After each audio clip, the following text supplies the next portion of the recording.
Hi, I am not well, but I'm back.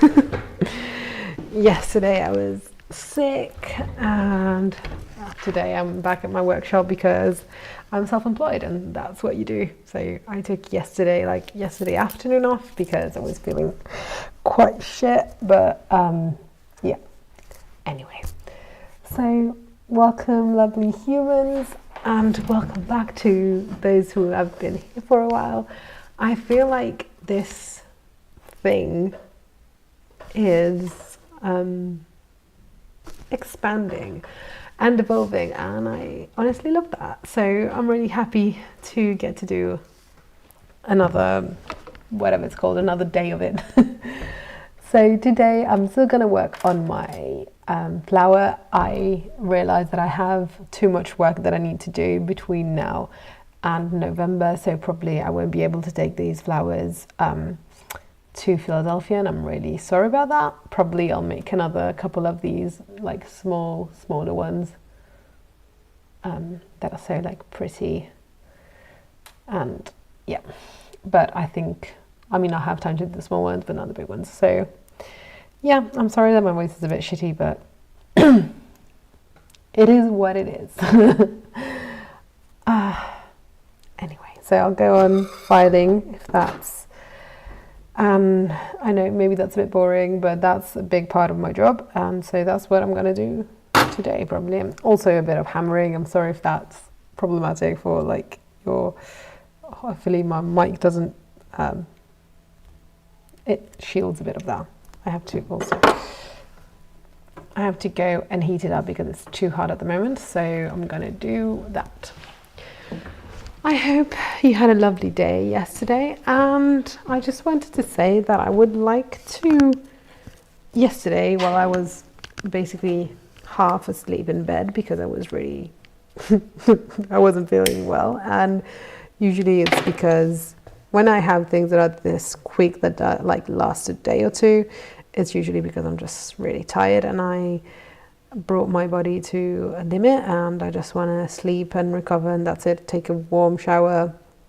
Yeah, basically that's it. So while I was on the sofa reading about stuff, I don't remember when, but I saw a video or a movie or something, and there was this it was a thing about the art market and how it is, gate kept. And it's absolutely true. The art market is really, really gate kept, is basically managed, especially when we go into like high prices, it's managed by a few individuals or a few galleries and their collectors, and it's very, very closed. I also think that I'm gonna get some wires. I also think that there is this idea that art is only for people who have a certain kind of culture, not even a certain level of culture, but it's also a certain kind of culture that comes from, like Western schools and all of that. And I know that there has been a big shift between like, once we started with Fontana and those kind of painters who started to, let's say, to question the work that was done on the canvas. I know that now we have an art that it's more conceptual, and contemporary art sometimes is, in my honest opinion, humble opinion, too conceptual at times. So, but I think the outcome of it is that I hear so many people saying that they don't understand art and that art is not for them. And so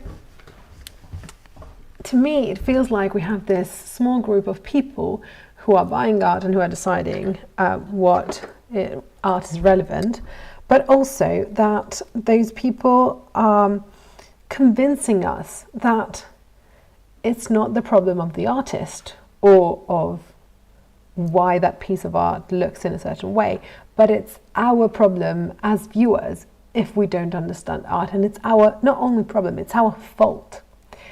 It makes us feel like we are incapable of understanding something, like we're not enough, like it wasn't made for us, we're not part of the community, we can't understand that thing for whatever reason.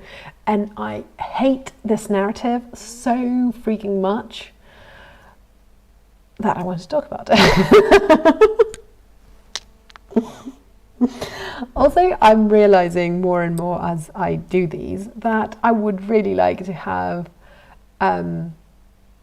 conversations about these things, because at the moment it's only my opinion being blabbered online, which is fine. I have lots of opinions. But since I don't have, like, I live in a very small town, and I don't have like galleries or gallery openings or museums or things like that where I can go and meet other like artsy people or people who care about art, who want to talk about art, who are not bored every time I open my mouth about art.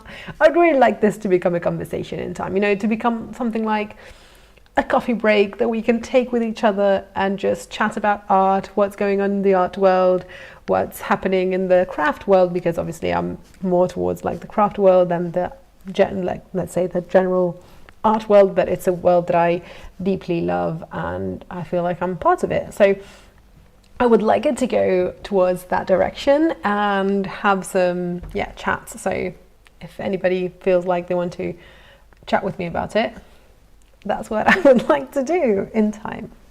Take your time. If you don't feel comfortable doing it, don't do it. It's just what I would like. I'm putting myself out there, and hopefully somebody answers my call. Anyway, so I wanted to talk about this concept because it really bothers me, the fact that people think that they don't understand art and it's their fault. It's I don't understand it. It's like, oh, it might be beautiful because somebody told me that it's beautiful, or somebody told me that it's relevant, or it's in a big museum, so it must be relevant. But I'm too dumb. I don't understand it. And I 100% hate this rhetoric. And I have a completely different take on art. Maybe nobody else does see it in this way. Maybe all of you see it in this way. I have no idea, because again, I don't. I actually have a sister who has a PhD in art history, but she's like too much into it, like too philosophically into it. So I can't really have these conversations with her. Or I can, but it will take like 4 hours and it would be a bit overwhelming for me, and she wouldn't even have scratched the surface, so I'm a bit more popular, I think, kind of level, if you get what I mean. But so my opinion, and this is just my personal opinion, is that art should be something that evokes an emotion. And evoking an emotion is not something that necessarily has to be first understood. There are sometimes that we get emotions that we don't really understand. And it doesn't have to be positive all the time. It can be something really negative. In my opinion, good art, not all art is good art, but good art is something that gives you an emotional response. And obviously, this will mean that art will resonate differently with different people, because we all resonate differently to different situations because of what we've seen, how we've lived, what we believe in, what we care about, and everything else that has made us, But I do think that if there is no emotional attachment to that thing, then it's useless to understand why that thing was made. Oh, it's not useless, that's not the right word. We can still enjoy it as spectators, but we can't take part in it if we don't have an emotional response to it, in my humble opinion. So I think that understanding a piece of art is not the first stage. It's like the second or third stage.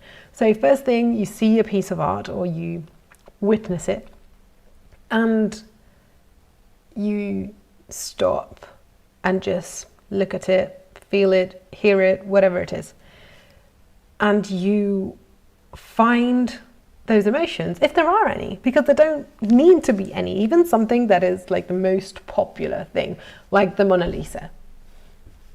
You don't need to like it. I don't like it. I don't think it's even a good painting from Leonardo da Vinci. It's just, I just don't like it. I think it's quite boring. I don't like the colors. It's not a bad painting, but it's not something that resonates with me. You know, who cares? He is dead, so he doesn't care. I don't think the Louvre cares. Who cares? Nobody cares. It's just my emotional response to something. And it's only mine. Nobody else. I don't have to... It's nobody else's business. So I think that when we are in a place, let's say, or in a museum or in a gallery, wherever, where there is art, the first thing that we need to understand is if that art gives us anything. A good emotion, a bad emotion, an overwhelming emotion, nothing. And once we have that emotion, for whatever reason, which we can like understand and dissect and everything, but also we can not do that. Again, I'm not working. It's very hard to do this while working. I think I should just accept that I'm not working while I'm speaking at the camera, and like get a coffee and make it, well, I don't drink coffee, get a tea and make it a proper like tea break. And just have days where I'm actually working and I'm not speaking. I'm not very good at multitasking, as you might have noticed. Anyway, so that's the way that I personally live art. So when I go to a museum, I try to look at the piece of art, just witness it, see if any kind of emotion arises from it. And once that happens, once I have that emotional response, then I maybe read who made it or what was the idea behind it. And in my opinion, there are some exhibitions that don't necessarily resonate emotionally with me, because maybe it's just something that's too far away from my reality to really resonate with my emotions.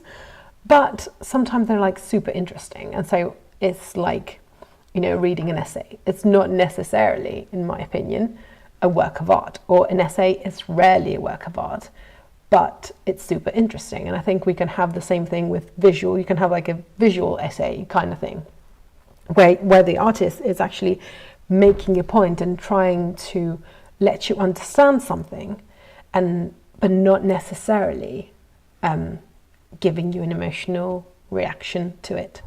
So I think that's possible as well. I don't like... I have so many opinions. But I don't like the fact that the word art is used as a compliment. I think words should have their meaning and should be used with their meaning, and not as something positive or something negative inherently. So I don't like the fact that we say that this is a work of art just to say that this is important or beautiful or relevant.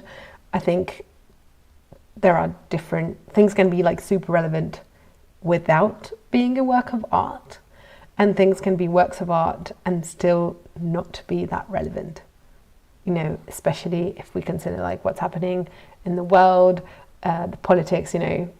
Rarely a work of art is politically relevant, you know what I mean? It's not always like, obviously if we talk about like Guernica, that's an obvious example of something that is politically relevant. But if we talk about a Monet painting, you know, not really that politically relevant, especially not now. But I think I went down a tangent there. Getting back to my experience, my personal experience in like galleries or museums or art fairs. So what I do is I try to... Shit, there are still mosquitoes here. Great.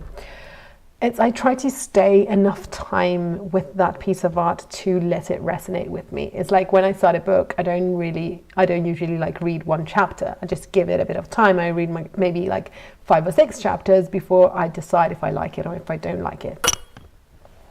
Because, you know, I want to give it some time, especially if it's something that's considered a masterpiece, because, you know, there must be a reason why that thing is a masterpiece, because it has resonated with so many people, and so many people have found themselves in that piece of art.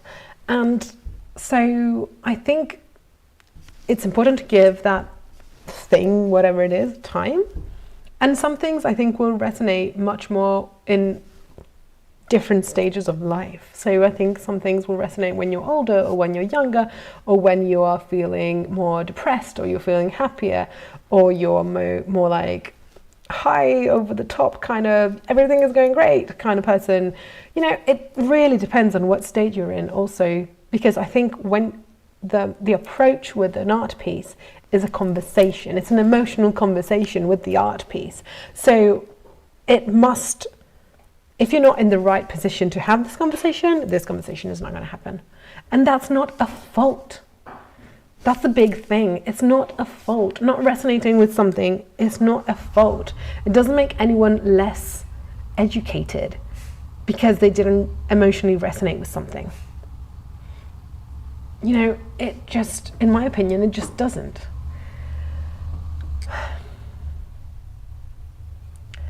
Sorry, there was a car or something outside. But I feel like from the people I know personally, the idea that they don't understand art comes especially from people who haven't received like higher degrees of education, and so maybe they feel a little bit like if they didn't belong there, like if art was a place only for people who were reading certain kind of books, listening to certain kind of music, or being in certain kind of circles. And I think that's terrible, because art is for everyone, and art will resonate differently with every person. But if it's good art, it will resonate with some people. I don't think art can resonate with everyone in the world. There are some pieces that do resonate with more people, and some pieces resonate with less people, but still, I think that what we're looking for is an emotional response, and not a rational response that nobody really knows how to express. Because even if you know, let's say you're looking at a painting, and you know that this painting has the most incredible history behind it, or it has taken 12 years to paint, and the painter was blind or became blind in those 12 years, and it represents all of his life's work, or their life's work, and blah blah blah. It can make it more interesting. You can give it more time because you know all of these things, and you're like, well, this comes from a really great place, and so it has all these things that it wants to communicate. But that doesn't mean that it's going to communicate with you specifically, and that's not a bad thing. Also, some things want to communicate feelings that we don't want to feel. Like, for example, I really adore Francis Bacon. I adore him. But I would never buy one of his paintings. It's just something I would never, ever, ever do, because they make me feel so bad. And so I don't want to spend so much time in their presence, just because it's not an emotion that I want to feel. On the other hand side, because I'm a bit basic, and that's fine, I've been in love with Monet since I was like 6. And it's not only because great painter, amazing use of color, the amount of color that he saw, was just, to me, incredible. But it's also because I'm a person who feels a lot of things and feels a lot of emotions, and usually they are conflicting emotions, so I don't know how to sort them out, how to really use them. And those paintings just give me peace. That's what I see in those paintings, especially some of the paintings, like the very, very famous water lilies in the Musée d'Orsay and in the Orangerie in Paris. You know, the one that are like along the whole surface of the museum. The museum was built, I mean, those were made for that museum. So there are 2 rooms, and each one has one has 2 and the one has 3, I think. I'm not completely sure, but these huge paintings on the walls. And they have, I could stay there. Like if there was a war raging outside, that would be the place I would go. Not because I would think that would be safe, but only because those paintings give me so much peace. And you know, I don't need to know that he did those because the Impressionists were able to work with paint that was in a tube, and so they could go outside and blah blah blah and have quicker painting sessions and all of that, which is great. It's amazing to know, and it gives you a feeling of why they decided to do something. But I just need to sit in front of those paintings and I feel better. I literally just feel peace just looking at them. And maybe I'm weird. Maybe I'm the weird one. Can be. It's possible. But I in my opinion, that's a reaction. That's an emotional reaction, and that is what we should be looking for in art. That's what I believe. That's what I try to put into my pieces. Obviously, I'm not comparing myself with Monet. I also do jewelry, you know. But that's what when I go to a museum, when I go to a gallery opening, when I go anywhere where there is art, even to like craft markets. You know, you never know what kind of the level of what you're going to find in those craft markets, because you don't know what possibilities the people there have had. And it's really difficult to go to become part of a gallery, to be represented by a gallery, especially the big ones. You know, it's very, very difficult, very, very hard. And if you don't have, maybe if you come from communities that don't have that kind of network, if you come from a small town, it's very different than if you come from a bigger town. There could be thousands of reasons why artists are not represented by a gallery. So even if you are at a local fair, you can still spot if something just resonates emotionally with you. And I think that is the first sign of good art.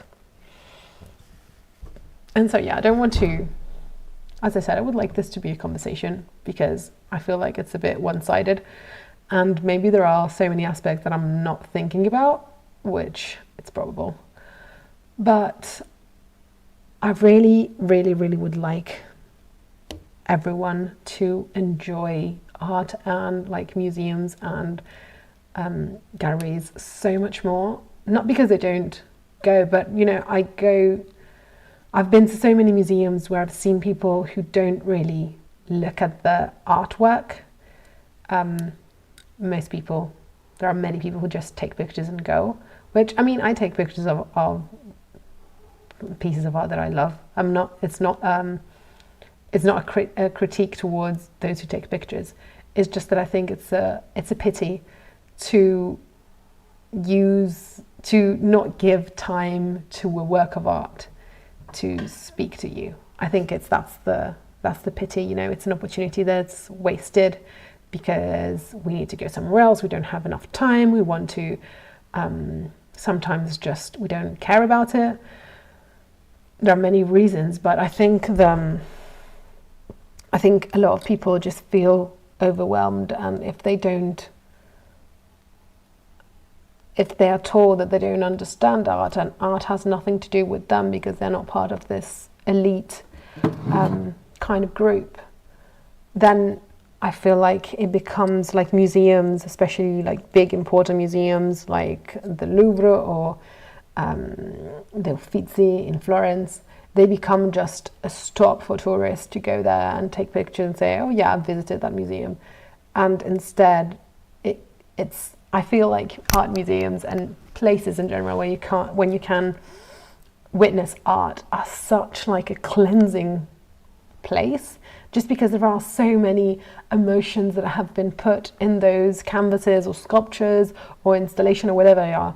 There are so many emotions put there that I can literally like absorb them and then give them back in a certain way. So it's like a palette emotional cleansing. So to me, it's just a wasted opportunity to just go there, take pictures and go home. And I think it's not because people don't appreciate art, but it's because they've been taught that they can't understand it because they don't have the proper background. And as I said like 20 times, I hate it. I absolutely, yeah, this is hard. This is 9 karat gold. It's so fucking, sorry, freaking hard. It's really so hard. I mean, it's softer than it was before I heat it, but it's still very hard. I think there are some mediums that are more gate kept than others, like, you know, music. Music is not gate kept. It's not gate kept a lot, I think. I really don't know how the music industry works, but I think that there are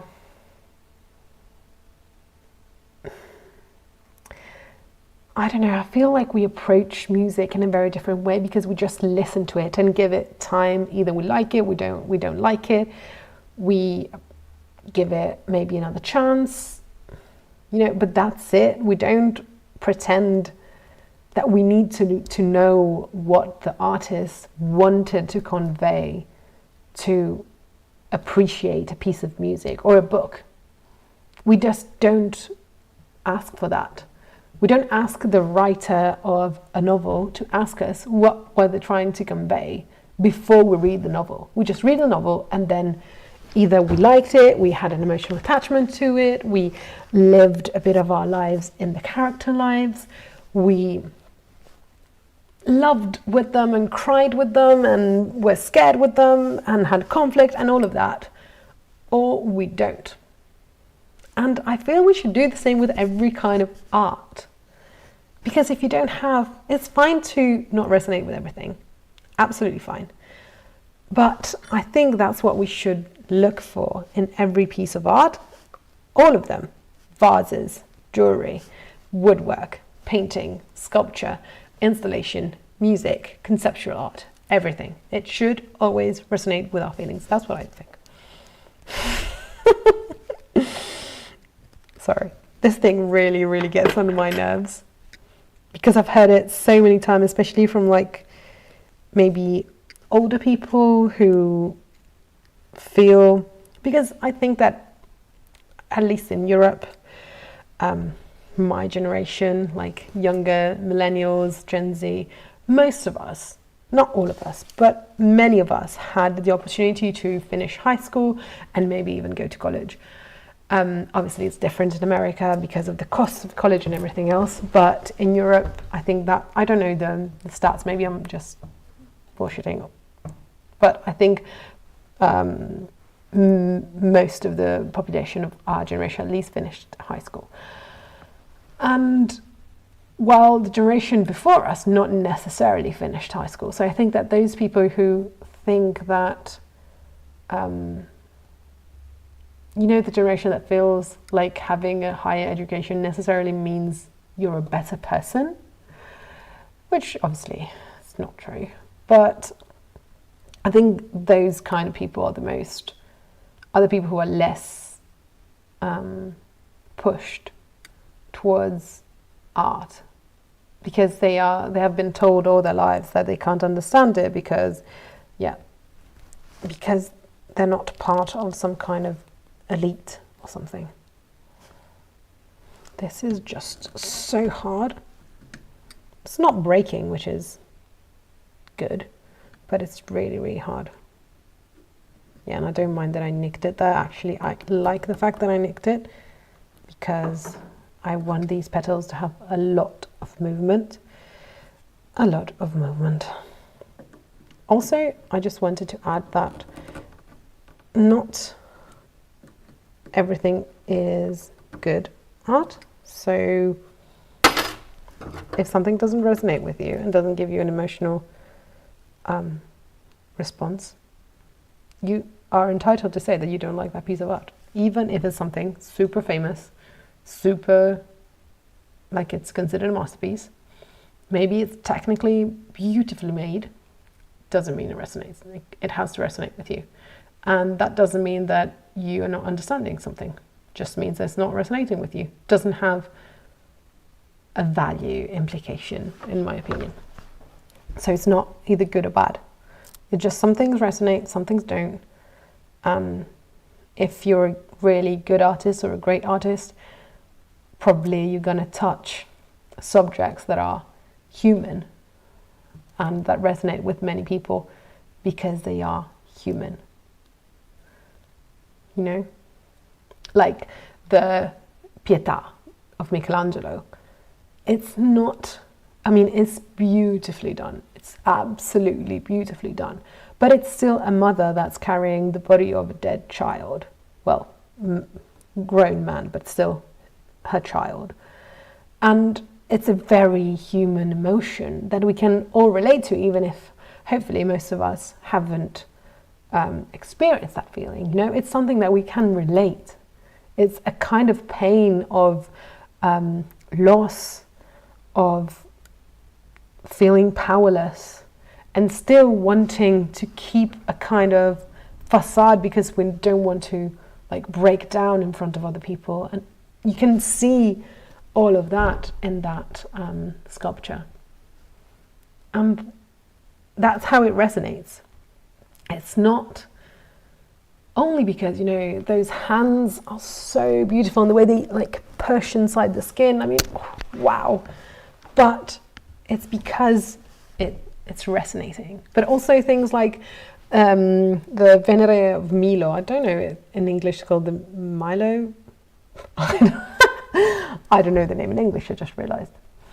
Anyway, it sparks feelings of like curiosity, like what's going to happen when she takes another step? Is the cloth going to fall down? Is she going to be naked? You know, it's that kind of curiosity that it sparks that kind of, what's happening in everyone? And that is an emotion. And that's why it's such a masterpiece. It's not only because of how it's beautifully made, and it is beautifully made, but it's because it's sparking an emotion. Anyway, I think you got the idea because I've been talking about it for sorry. Anyway, so now I think I haven't been working on these. I've been like leaving them there, hoping I could find some time that I'm not finding because I'm working on other projects, which is fine. I'm happy that I have work and that I need to work on other things that I am actually selling rather than things that I'm doing because I think they're beautiful. You know, it's important to actually sell your stuff so that you can go on doing what you actually, it's not what you actually want to do, but what you want to do only for yourself and not, that's not a compromise with what other people want. So it's important and I'm happy about that. I'm grateful about that. But since yesterday I was feeling like shit, I think I'm actually going to go home tonight. It's Friday. I'll just go home and relax and, you know, that's fine. I really spend like 10 hours a day in this workshop and it's fine if sometime I just want to go home because I'm tired and I need to take some medicine. So anyway, I hope you have a wonderful, wonderful weekend and I'll see you on Monday, and hopefully in this time I'll find out what I'm going to do with this break, this art break. And I hope you'll be here for it because I really would like some pals with whom to talk and chat about art because I don't have any here in this really small place. Yeah, I feel like I would like to be in London sometimes. Yes, I do. But I love this place. I have the sea 5 minutes from here and I have like wonderful hills like 20 minutes from here. So I'm really, really lucky. And I wouldn't want to live in the city, but I would like to have the opportunities and the diversity that only like big cities can provide. So anyway, I'm rambling. So I hope you have a lovely, lovely weekend and I'll see you on Monday. Bye.